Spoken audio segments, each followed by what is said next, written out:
Today we are here with members of our executive team, our CEO, Mr. Al Burks, and our COO, Mr. Bill Singleton, as well as myself, Cheryl Garrett. We're here with Amona Ireland, who is one of the members of the Alliance, and her company is Dance to Move. Recently, she experienced the loss of her mother, and we want to express to her our sympathy and a resolution that we have for her. It says, "Do not let your hearts be troubled. Believe in God. Believe also in me. In my Father's house there are many dwelling places. If it were not so, would I have told you that I may go to prepare a place for you? And if I go and prepare a place for you, I will come again and will take you to myself, so that where I am, there you may be also. And you know the way to the place where I am going." That's John 14, 1 through 4, the New Revised Standard Version. The pain of loss and the grief caused by death weighs upon the soul and can cause fissures in the heart of the noblest of believers. Do not let your hearts be troubled, but believe in God, the scripture states. Our hope is not based upon the senses of the visual world. Our hope is rooted in the promises of God. Science, with her keen vision of the material world, confirms the spiritual truth proclaimed by Jesus. No matter can be created nor destroyed. This simple definition presented in physics of this truism states nothing in creation dies. It only turns into a new form. Ice becomes water, water becomes vapor, but the essential elements of hydrogen and oxygen never die. What a wonderful confirmation through science to confirm our faith. When Jesus tells us to not let our hearts become troubled as a result of death, he is proclaiming that death is not the final chapter. What makes your loved one, Miss Amona Ireland, Miss June Ireland, who she is not the electrical impulses or chemical compounds of her body, but the essence of her being, the soul. Our bodies simply change. The elements constructed by God, the compounds derived by the Creator, only change form as our souls transition from temporary housing to permanent dwelling. We rejoice with you, and we also weep with you this day as you celebrate the life of Miss June Ireland. We stand with you, we kneel in prayer with you, we surround you with love, and we lift up the name of Miss June Ireland as you celebrate her life. Do not let your hearts be troubled. Believe in God. Believe also in me. In my Father's house there are many dwelling places. If it were not so, would I have told you that I go to prepare a place for you? Your EBOC family, Albert Burks Jr., CEO, Bill Singleton, COO, Cheryl Garrett, CAO, and Tia Thomas, President. This 12th day of November in the year of our Lord, 2019. We present this to you, Miss Ireland, on behalf of your EBOC family. And thank you a lot, Cheryl and Albert and Bill. Thanks a lot for your concern and your support during this time of sorrow that I've experienced in the last week and a half. I'm very grateful for you for recognizing that and being a comfort to me. Thank you. Thank you. Okay.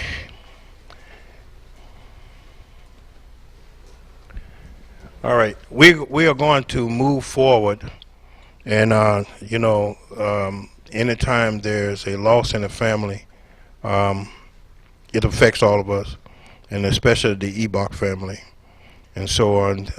Mrs. Ireland is a dedicated a person with us, and we love you. Okay. So what we're going to do, we are actually going to go back and start again to continuation.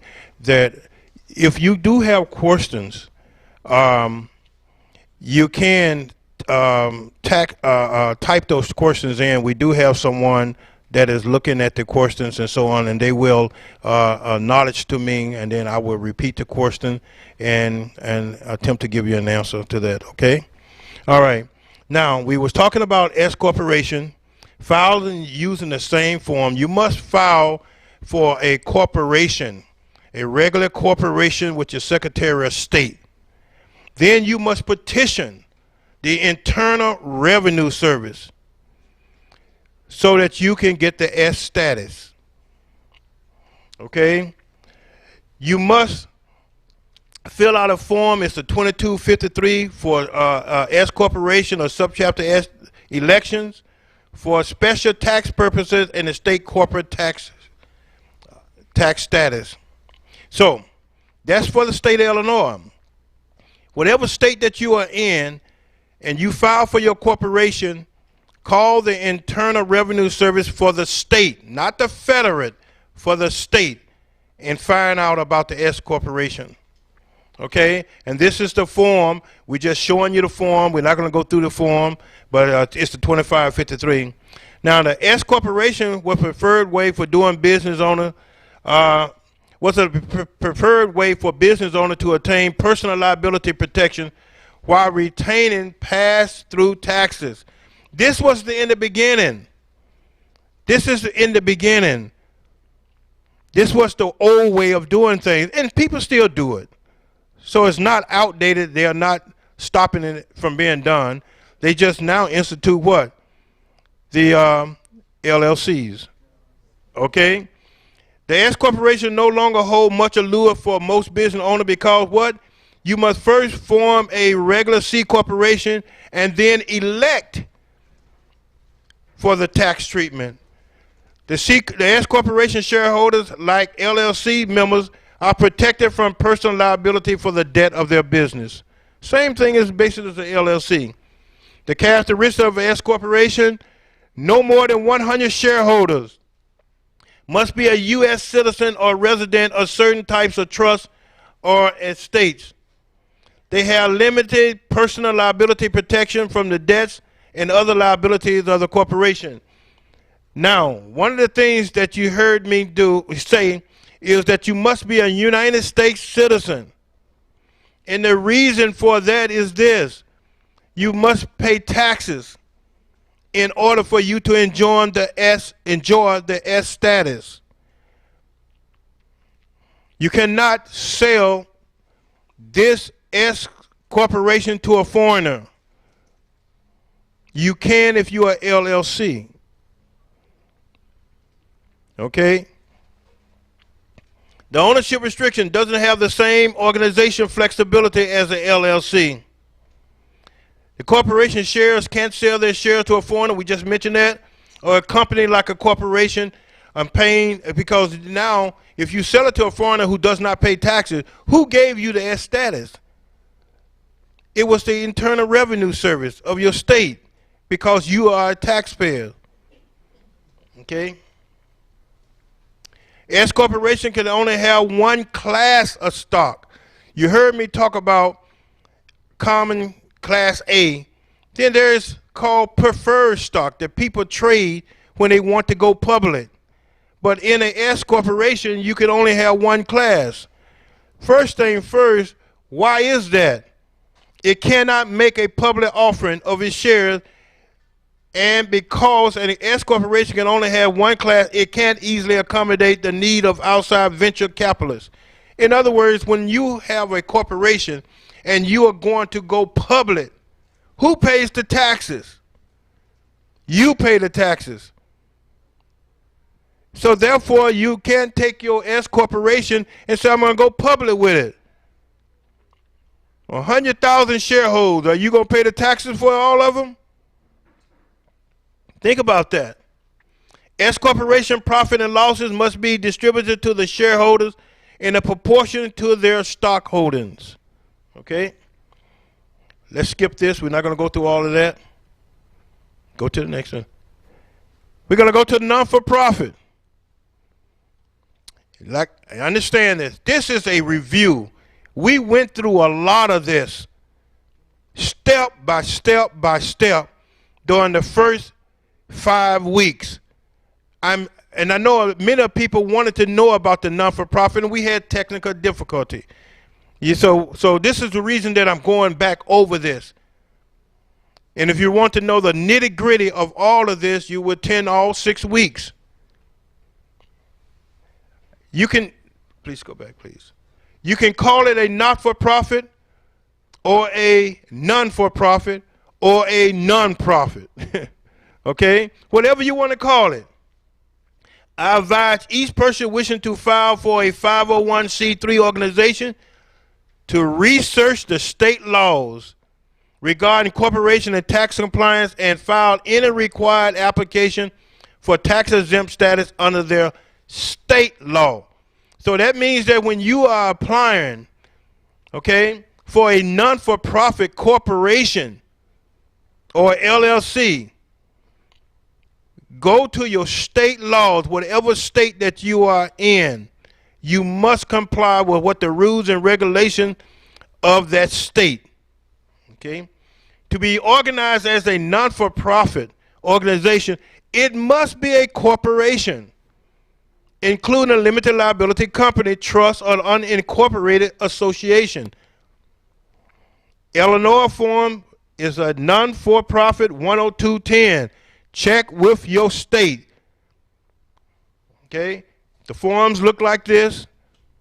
They are very, very simple to fill out. The corporation name, the registered agent we just talked about. Okay? The director's street address, city, state, and zip code. It's going to ask you to put down all the directors that is going to be a part of your board of directors. It's going to ask you, the first board of directors have how many members? Check with your state laws, your corporation laws. It will tell you maybe minimum 3. It's in the Corporation Act. Okay? So make sure that you read the Corporation Act, the minimum. Now, when you're doing a non-for-profit company, you cannot put all of your family members on a non-for-profit. The Internal Revenue and the laws would frown on that. Why? You're getting money. You got a 501c3. You're getting money from what? The public. Yes, everybody in your family going to vote yes to pay the rent at the house. And it's not fair.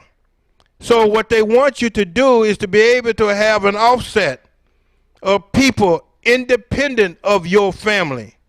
Yeah, you can have your mama and daddy, but the odd number for the vote has to be someone else not in your family. Okay, and not easily influenced by the family. Okay. They're going to ask you, are you a condominium association? They're going to ask you all of that. Okay, a homeowners association. And you answer yes or no if you are or you're not. They're going to ask for the signature of all those people that is on your board when you are incorporated, their address, the city, for each one of those people. You got to understand something.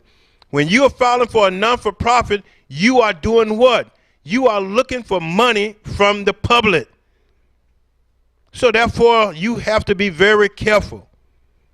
Go ahead. Understanding the term corporation versus association. This is important. A not-for-profit company that incorporates are known as a non-profit corporation that incorporate. That means that you have filed with the Secretary of State in the state that you are living in. You are now an incorporation. But if you do not file, an unincorporated not-for-profit is called an association. Make sure you understand that. Because some people ask, well, we are an association. Okay, so that means that you are unincorporated, right? Because if they are incorporated, they are called a corporation. Okay? A non-for-profit corporation has a mission to serve the public interest and must file incorporation papers with the state. We're going to talk about that mission. Because of the non-for-profit corporation work for the public good. Let's repeat that again. Works for who? The public goods. Okay? It receives exemption from state and federal taxes. This means these organizations or groups are public subsidized. This leads to the not-for-profit to be placed in a unique position from a for-profit company. Okay? They must decide themselves to, they must dedicate themselves to the public interest and govern themselves according to certain rules designated to ensure accountability. That word, accountability, when you are dealing with a non-for-profit, you're dealing with accountability. There is a question. The question was, how do you know when to become a nonprofit? It's dependent on the mission. The question was, how do you know when to become a non-for-profit? It's dependent on what's your mission. What are you trying to accomplish?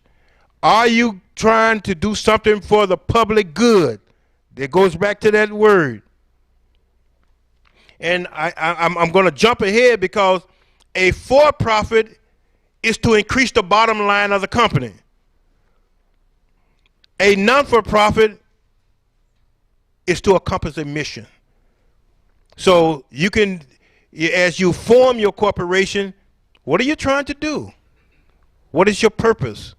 What is your objective? What is your vision? What is your mission?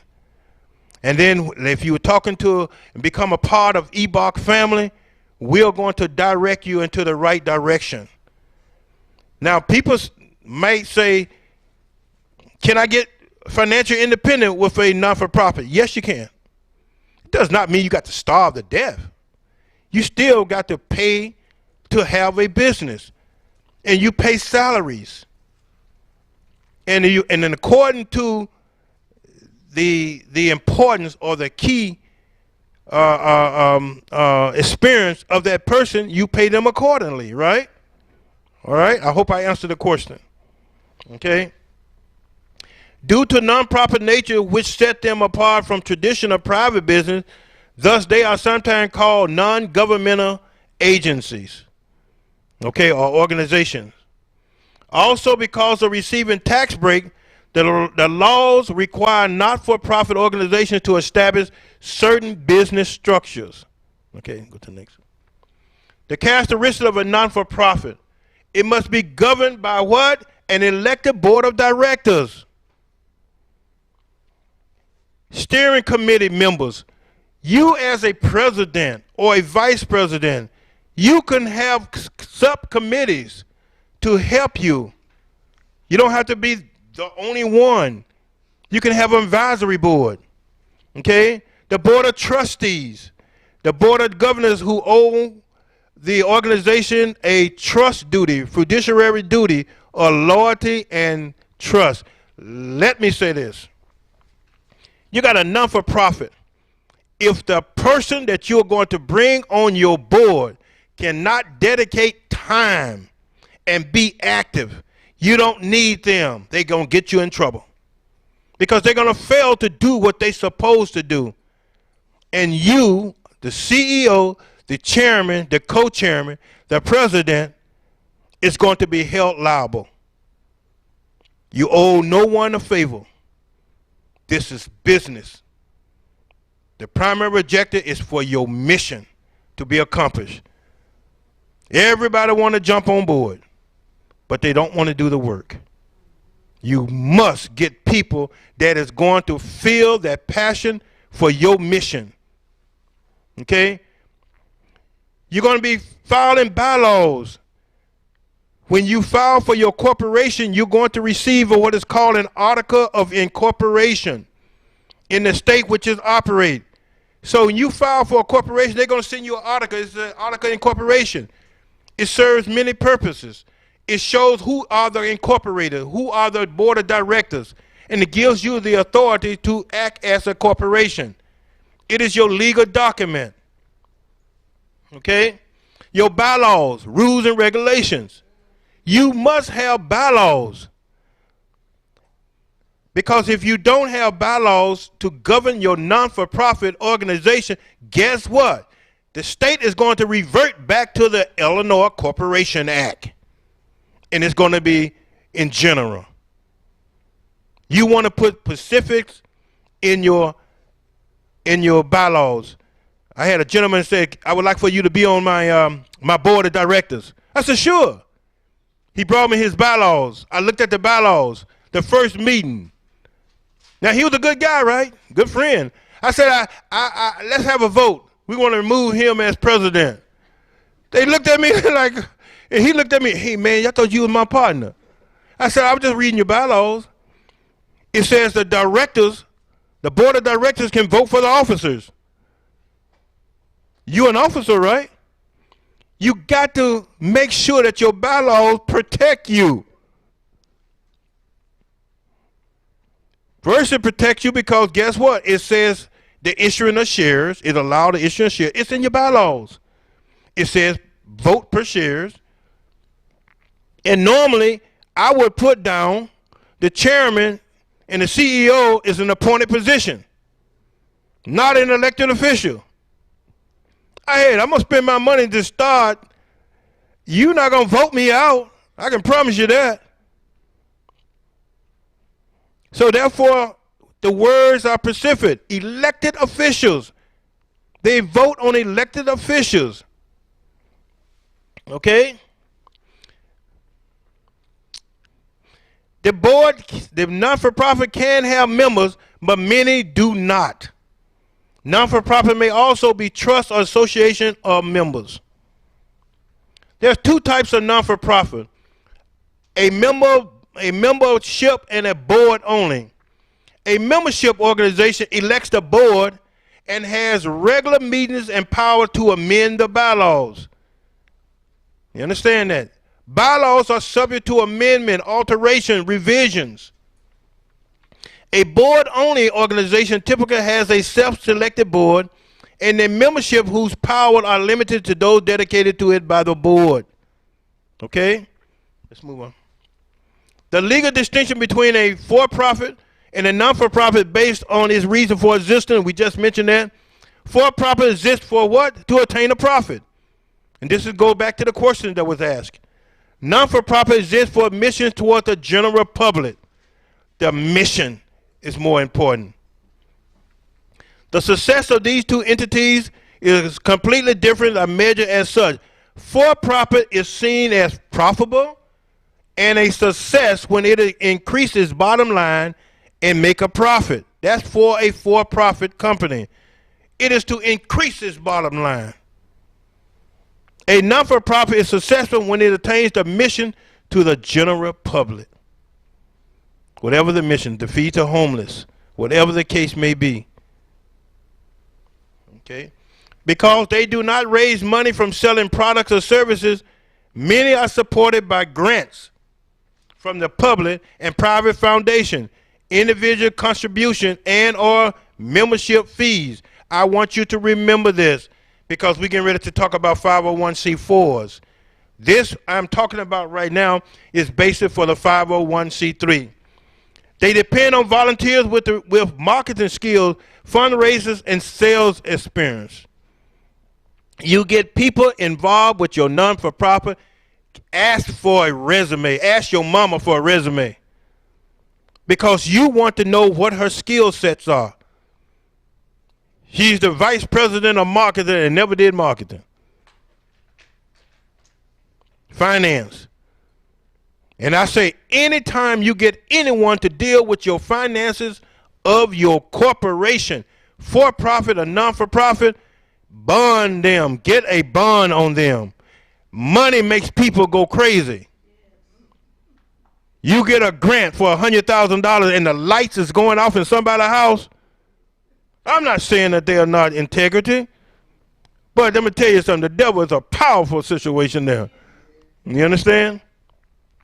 In short, non-profit fundraising is for everyone.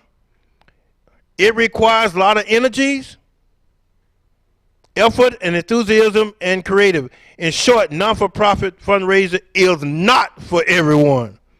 That's a mistake. I thought I had corrected that. Got so many of those things. It's not for everybody. Dealing with non-for-profit is not for everybody. Not everybody's going to feel about the mission like you. But they will look for a job. I got to go find a job. Man, that's a non-for-profit. I don't care. They're going to pay me a salary. Okay? A non-for-profit organization or a not-for-profit organization in an organization that uses surplus revenue to achieve its goal rather than distributing them as profit. They're asking for contributions to run and to deal with their cause. It's groups or individuals that are working together by vision and passion to achieve an objective, mission, and goal. Now, just because non-for-profit are mission-driven doesn't mean they can ignore financial obligation. That is so important. People think we're non-for-profit. We don't got to pay nobody. Yes, you do. It's still a business. Non-for-profit must retain its revenue for self. Now, this is important because people think that you got a non-for-profit organization, you got to be out there with crying and tears in your eyes. It's not. You can use the revenue for self-preservation, expansion, or plans. You can grow your non-for-profit organization. Designation as a non-profit does not mean that the organization does not intend to make a profit. Yes, you are. You are looking for improvement at all times so you can do expansions and other things. It has no owners, and the funds in the operation of the organization will not be used to benefit any owners. You want to go to jail?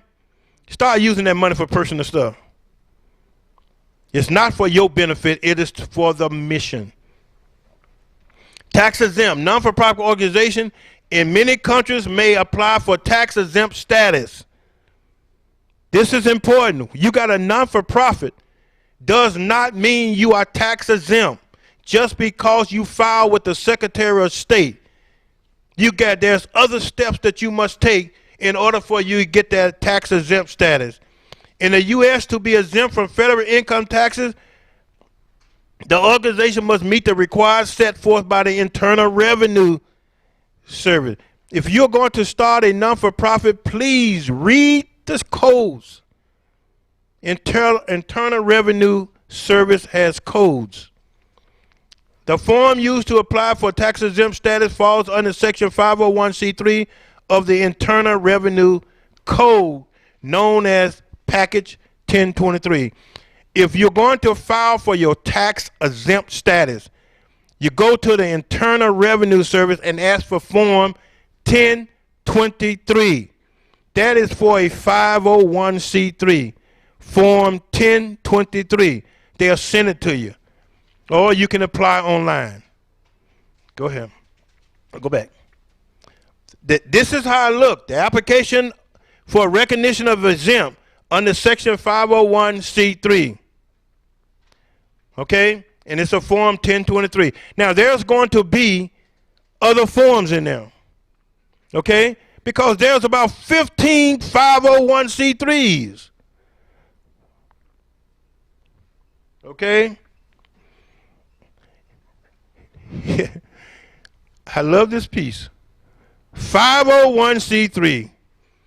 Absolutely refrain from political campaign of candidates for local, state, or federal offices, right?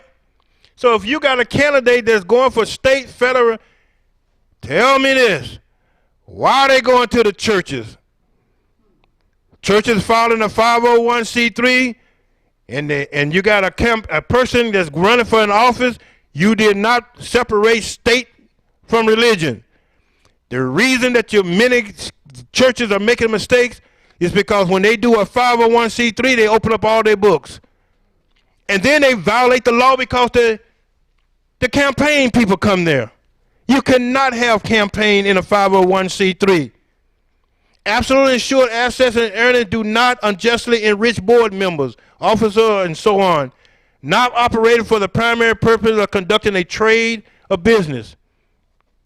Now, I skipped through that real fast because I'm still worried about that 501c3 with the campaign.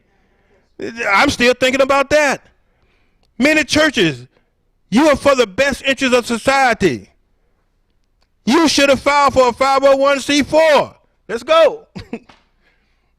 501c3, you see all of this? Charitable, benevolent, all of this right here, scientific. These are what When you want to apply for a grant, it must satisfy these things: athletic, scientific, religions, patriot, civil, benevolent, charity. Okay, you must satisfy one of these in order for you to apply for a grant. The question is, can a for-profit apply for a grant? What do we say a for-profit is for?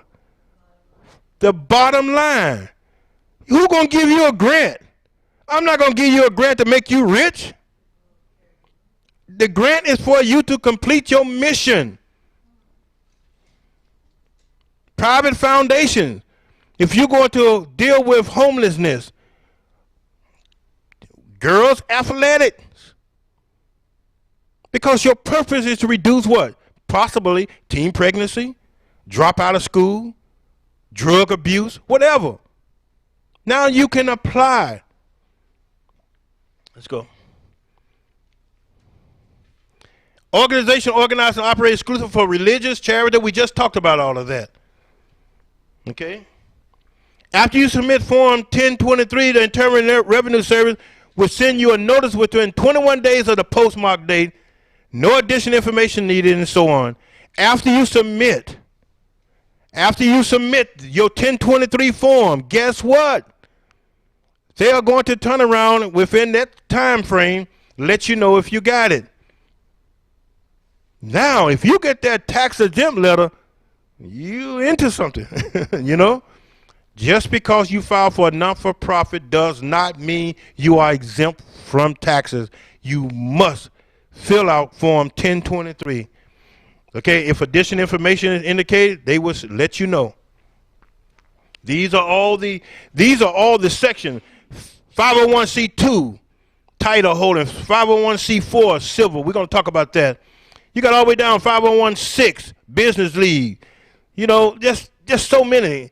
501c13, cemeteries. You know, trust companies. All of this. You just got so many 501c3s. Okay, let's go. 501c4. That's the best kept secret. This right here will allow you to be able to campaign, lobby, do political things, and it's for the social welfare of the whole society. Social welfare. 501c3, you're gonna help Girl Scouts, Boy Scouts. You can be Pacific. But aside 501c4 is for the social welfare. So the churches, are you not for the social welfare? Now you can have a 501c3 for the missionaries, but you got to have a 501c4 when you're dealing with the society. And there is some situation that the money given to you is not taxable to that person who gave it to you. We're going to take a break. We're going to come back. We're going to try to wrap up real quick because we got some more good stuff for you. So we're going to take maybe a 5-minute real quickly, okay? We are going to go live because we're going to talk to some people. But anyway, so go get you some water and come on back.